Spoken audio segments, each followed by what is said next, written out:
मुंब्र्यात दोन लोकल ट्रेनमध्ये अडकलेले प्रवासी एकमेकांना घासून रुळावर पडले। दुर्घटनेत 4 मृत्यू तर 9 जण जखमी।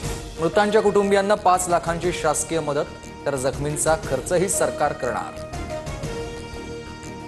दोन्ही लोकलच्या दरवाजात उभ्या असलेल्या प्रवाशांचा एकमेकांना धक्का लागला। प्रवाशांच्या बॅगाही एकमेकांमध्ये अडकल्याने अपघात। रेल्वे प्रशासनाची माहिती।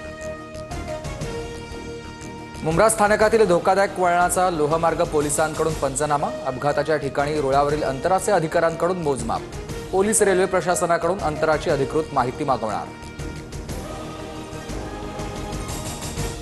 लोकल फेऱ्या वाढवण्याबाबत शिंदेंची रेल्वे मंत्री अश्विनी वैष्णव यांच्याशी चर्चा। तर ज्युपिटर रुग्णालयात जात मुंब्रा अपघातामधील जखमींची विचारपूस।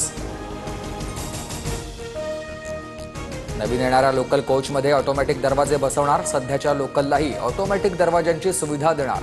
मुंब्रा दुर्घटनेनंतर रेल्वे प्रशासनाचा मोठा निर्णय।